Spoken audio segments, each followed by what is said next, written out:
And just a little side point about the weather. I believe this is the first year in many years, more than a decade, that the United States has not been hit by a hurricane or a tropical storm this year. Melissa is churning out in the ocean, but it looks like it's going to go north and east and away from the United States. It was a horrible Category 5 hitting Jamaica and some of those areas, but it's not going to hit the United States. And it's about the end of the hurricane season, which means that the U.S. basically has not had a major hurricane or tropical storm this year, which is pretty remarkable. 845-1100 is the number. Lynette, do we have a caller holding or not? We have one caller. All right, let's go to the caller. Good morning, you're on the air. Good morning, Tom. There's a lot of things going on. Sure is. There sure is. Jennifer Ruth resigns. Leah Thomas, Riley Gaines, men and women's sports who Mervyn supports.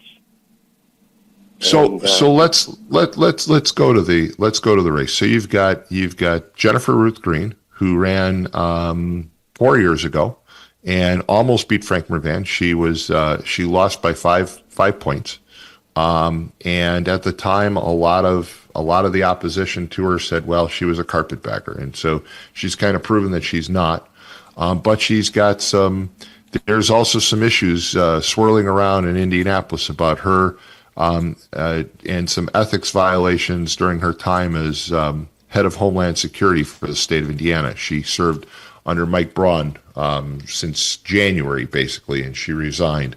And then there's Barb Regnitz, who is a Porter County commissioner, and a lot of Lake County Republicans seem to be really, really high on her candidacy.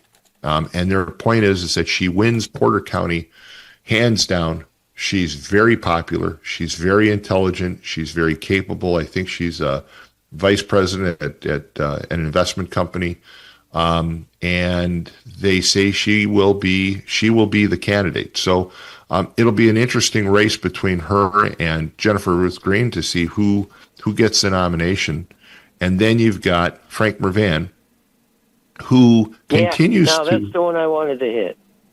Well, he continues to say things that people want to hear, but his actions say otherwise. So you brought up Riley Gaines.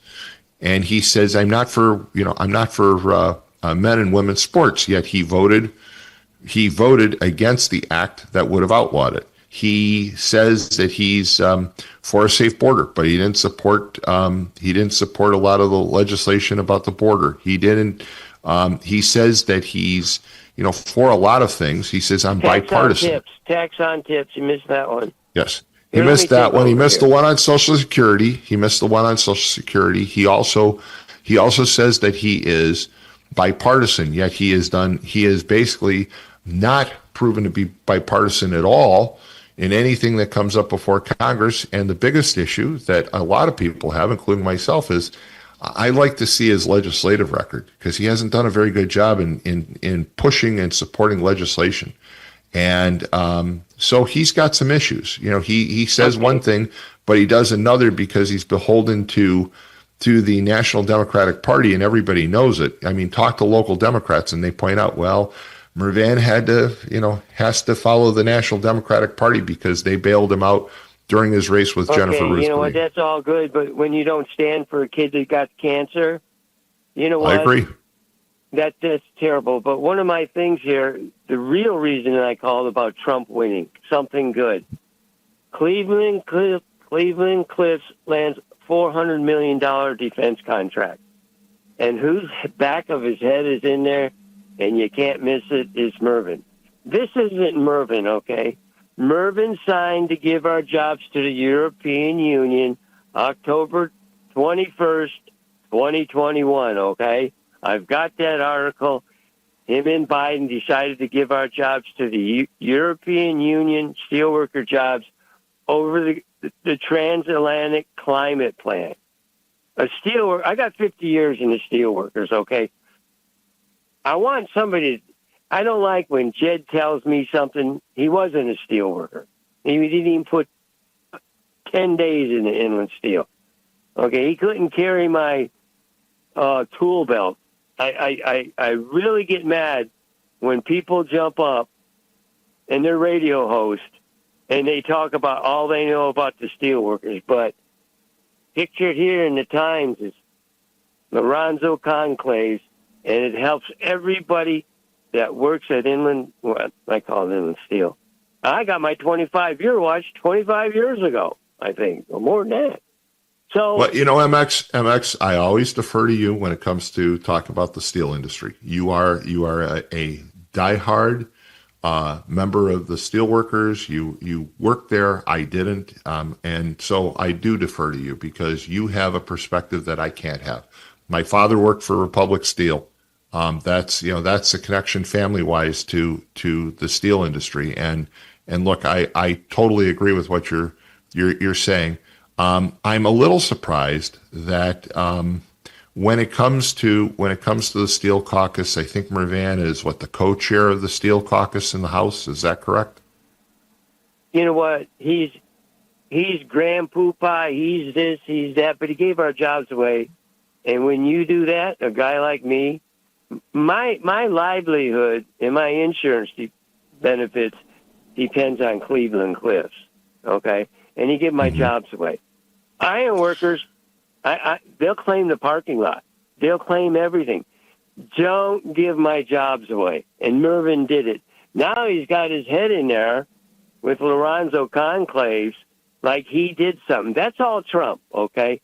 That's Trump. Now, Trump had the Trump card with U.S. Steel, and Nippon wanted to shut down the Riverdale. He says you can't shut nothing down. So Trump was smart enough to put that clause in there, you can't shut nothing down. But this guy here, this Frank Mervyn and all his little minions, I'd go with a different Democrat. You know what? If I had to, I'd go with a different Democrat. But I'm really going to check out. But here, look here. He supports women. He supports men in women's sports, and Riley Gaines is against that. On Leah Thomas, she come out and she wants to debate AOC. And then I saw that she challenged AOC to a debate. Yes. This guy is I don't care if you're for the party or not. You have to stand for a little boy with cancer. He got his head split open 11 times. And then he was okay to let people across the border. Now look at the mess we're in. Well, let me hold on, MX. Let's back up. No, let's back up. Let's back up to the kid with cancer. So I have a friend who a lot of people know him, Doug Ross, writes I think for the Post Tribune now, and he says, well, you bring up the kid with cancer, but Mervan, I guess, said at a town hall meeting in Porter Town Hall before that he regretted not standing. My point is, I never saw anything on social media. I never saw a statement. He may have said it at a meeting at the town of Porter, but I never saw anything come out about that. And that bothered me. When I watched that speech and I saw that there was a handful of people sitting on their hands and refused to stand for this poor child who had gone through, as you said, a dozen operations on the brain for brain cancer, and he wouldn't stand for him, and you saw very clearly, just as I did, that he refused to stand. That really said a lot about Frank's views. Now, did he make a mistake? I guess he's admitted that he has, but I've never seen anything on social media. I've never seen a statement from him saying, I wish I had stood for that child and I'll never do that again. That would go a long way to rectify that situation, but you never see that. He tells, he says, well, I think I made a mistake, and he said it in some small group setting. But why not put something out and stand behind, your statement?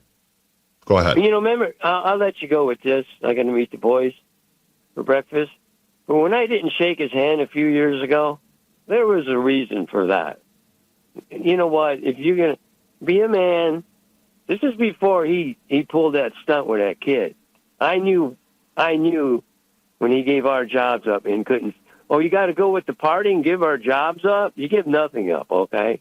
But I didn't shake his hand. I took a beating on it. Now I look pretty good. And have a safe trip home. We'll climb that tower together. All right. Hey, thanks so much for calling. 845-1100 is the number to call.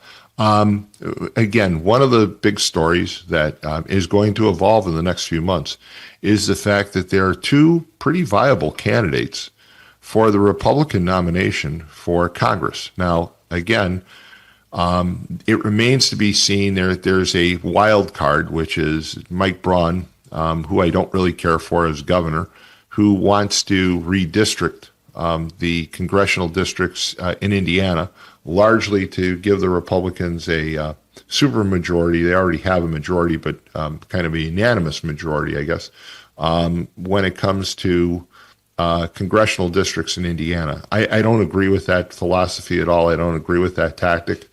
I just want to say that. I think that if you want to run somebody against Frank Mrvan for Congress and you're a Republican, run somebody good. And it looks like they're going to have a couple of pretty decent options. And I think Mrvan's got some issues, folks. MX is a lifelong steelworker, and he's not the only one that I've talked to. A lot of steelworkers seem to be less than enamored with Frank Mrvan when it comes to their issues. There are people like myself who are still bothered by the fact that he couldn't stand for a young man that had cancer and had gone through, just a horrible, horrible childhood with all the surgeries and all the operations that he's had. So I think there are things that Mrvan, his refusal to support the movement to keep men out of women's sports. I think those are all mistakes on his part. It remains to be seen if he can reclaim some lost ground. I also know that there are a lot of local politicians who aren't enamored with his chief of staff, Mark Lopez, who I know quite well. But people are saying, Mark was a holdover from Visclosky, and it's time to move on and get somebody new in there. And so there's issues with him. So it's a complicated situation, and how it plays out, I just hope and pray that it plays out that we don't go and redistrict. I think redistricting is wrong.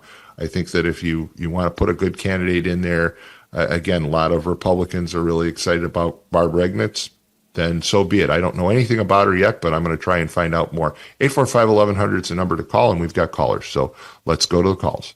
Good morning. You're on the air. Yeah, hi. Speaking of Frank Mrvan, the New American Magazine, I think on a quarterly basis, prints the voting record of all members of Congress. And Mrvan's 100% right along with the most radical elements of that party. I haven't seen where he's actually bucked that system at all. I called his office the other day just to let him know, as far as I'm concerned, he hasn't shown any leadership skills at all. He's a lackey of whatever the radical Democratic Party wants to legislate. He hasn't shown any independence at all of that party. It's just, if he did actually demonstrate any kind of a will of his own, I probably would give him the credit for it. I would give him the credit for it. What? You know what? I think he did. For a little sick child, give me a break. I think he did show some initial independence. His first term, his first 2 years were different than his last four. The last four he has been the ultimate party man. Whatever the National Democratic Party tells him to do, he does. And we've had some elected officials actually on this program who've mentioned that the fact is that he got bailed out in his race against Jennifer Ruth Green. It was a very close race 4 years ago, and the National Democratic Party basically bailed him out. They gave him a lot of money with the stipulation that Mrvan was going to do whatever they told him to do, and he has been Mr. Party Man ever since. And if I were Frank Mrvan at this point, I think the Democratic Party, the national party, not the local party's fine, but the National Democratic Party is in such disarray right now. With running Mandami in New York and some of the crazy stuff that people like Bernie Sanders and AOC say, Jasmine Crockett. I think that if I were Frank Mrvan, I would say, hey, you know what? I've done my part. I'm bucking you. Good luck.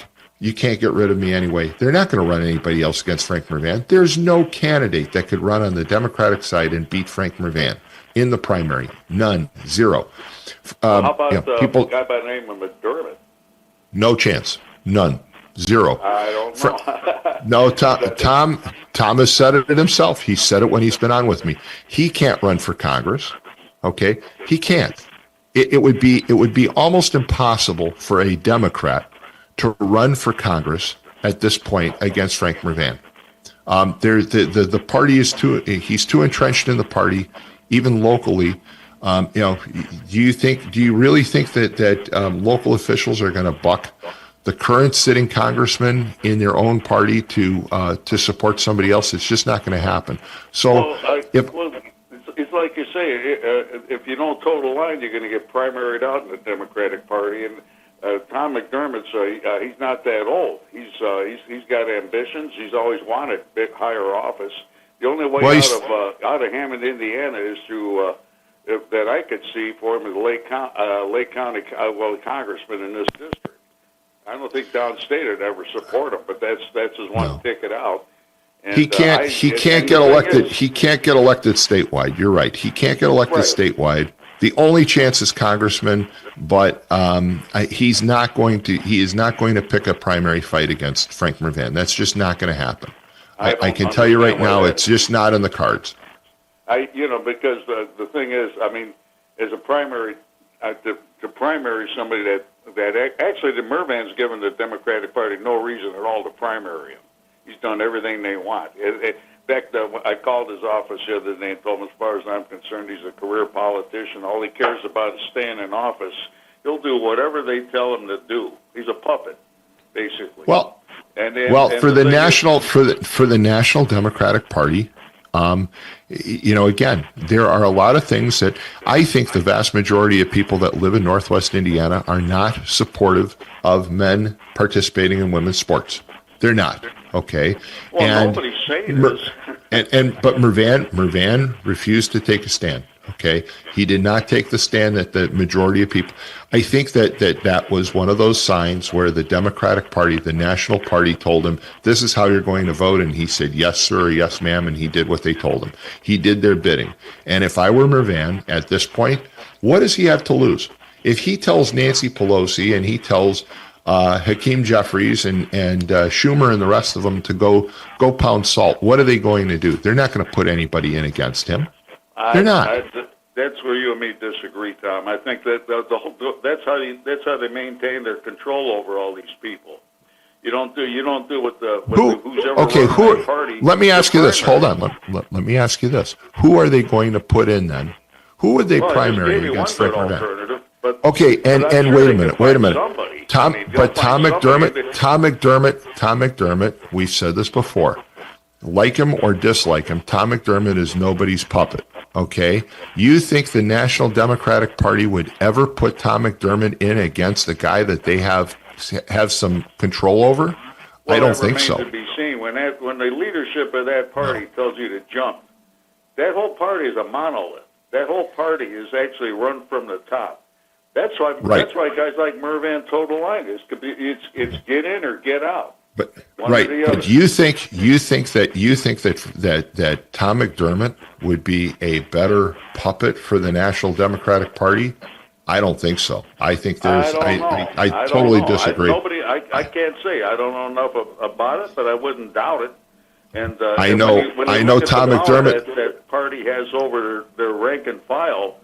I know Tom McDermott well enough to know. I know Tom McDermott well enough to know that Tom McDermott is not going to be the puppet for the National Democratic Party. That's not going to happen. No chance at all. That would be an interesting situation then, if that's the case. If you're right about that, but you can't tell me they couldn't find somebody around here to actually primary Mervan if he ever got off the reservation. Come on. These guys manufacture candidates. Look at where Mandami come from.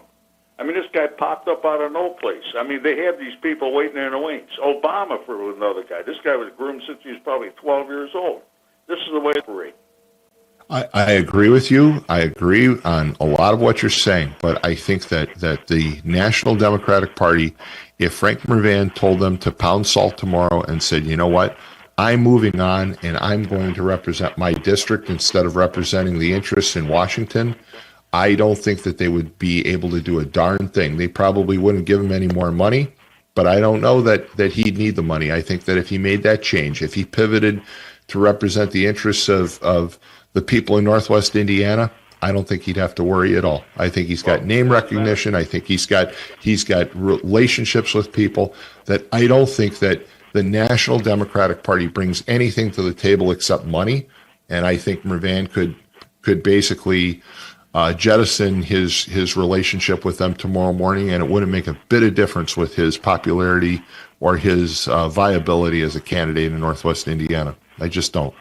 Well, if he showed some independence, I think it would help his status with people in this district. But I don't see any indication that he has any streak of independence in him as well or able to do that. To me, it looks just like another Democratic career politician. But go along to get along. That's it. I mean, he's voted 100% along with Nancy Pelosi and Hakeem Jeffries. I mean, I don't see. I look at his voting record. It's in the New American Quarterly, and he has not one iota of independence at all from the platform of that radical party. I totally agree with you, and that's what my whole premise is this morning is why bother?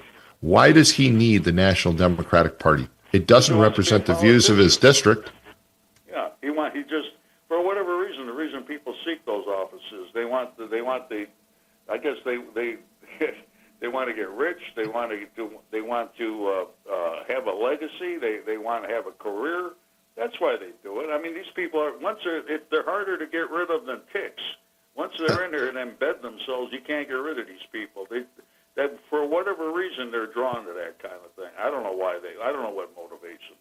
You know what? And let's leave the discussion with this. I think you just made the perfect case for term limits, whether it's local or state or national. I think term limits work. I think we need term limits in this country. I agree with you, but I don't think it'll ever happen. I wish it would, but I don't think it will. No, because there's too much greed and too much corruption that goes on. They're not going to implement term limits. You're absolutely right. How do these guys all go to Congress and become millionaires within a few years? How does that happen? Well, you wonder. I mean, they're making $175,000 a year and they become millionaires. Isn't that amazing? Yeah, it is. Hey, thanks so much for the call. All right, thank you. Should we take one more caller and then go to the break, or you want to take the break first? Okay, we're going to take the break. If you're holding, just stay right with us. We'll be back in 2 minutes. It's Tom Dabertin, the morning call on WJOB.